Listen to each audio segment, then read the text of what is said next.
Former President Donald Trump's Atlanta lawyer Steve Sadow will try to get the charges in the Fulton County racketeering case dismissed, claiming his client was exercising his First Amendment right to political free speech.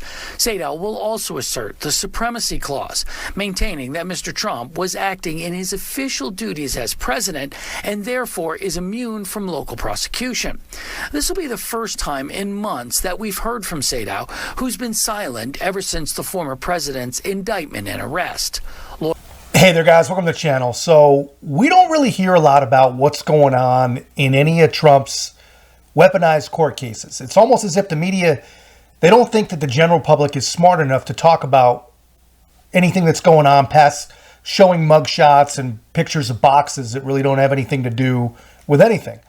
But the good news is there still is a ton to talk about. And Trump's legal team had a very, very, very good day on Friday. So good that CNN got backed into actually telling the truth again for like the second time in one whole week. And CNN, they're starting to think that based on what the Trump team has brought forth, the judge may actually be inclined to look at and probably actually overrule his own prior rulings. Take a look at this. Thank you very much. Tom Foreman out front now. Ryan Goodman, our legal analyst. So, Ryan, let's just start there. People have called Sadow a genius. He argued and won the largest RICO case in Georgia history, really well known in Georgia. And he knows RICO. And that's what this is about. This is, I guess, now is the largest RICO case, unless that, you know. So any indication in court today of his strategy in that case? So I thought he equipped himself very well, and he was formidable. And the strategy, I think, is delay, delay, delay. It's Trump's strongest card.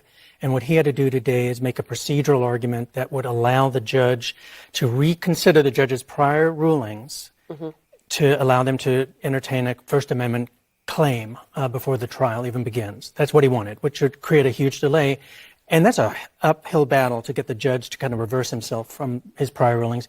He may have actually managed to do that. The judge seriously took into account his arguments, and that might result in delay to delay. I don't think they'll win the First Amendment argument. That is not the point. Delay is the point. But you thought that he's basically saying, if he's successful here, 2029 is when this one would come, and that's hugely significant because the Georgia case is the one where you can't pardon a sitting president. So even if he could pardon himself, wouldn't work there, right? I mean, the Georgia one is specifically very crucial.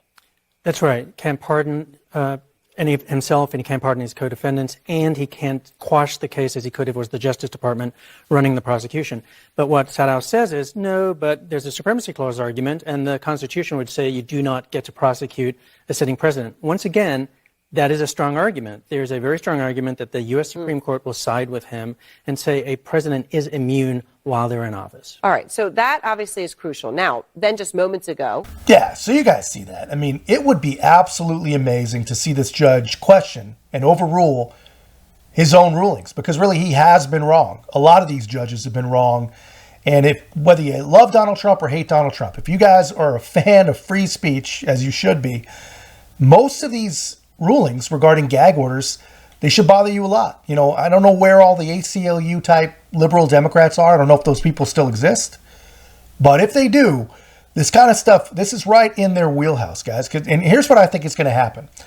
I think that at least one of these Trump gag orders is going to make its way to the Supreme Court. And I think that once it does, it's likely that the Supreme Court takes more of a broad brush approach past what they're talking about with Trump and basically destroys gag orders as we know them because they really are not constitutional. I'm sure that they're necessary in quite a lot of cases, but they are definitely not constitutional. And I think that they really, really do get abused more often than they don't. But that's just my take, guys. Let me know yours in the comments. And if you haven't already, make sure to like, comment, subscribe. Most importantly, share the channel. We'll see you in the next one.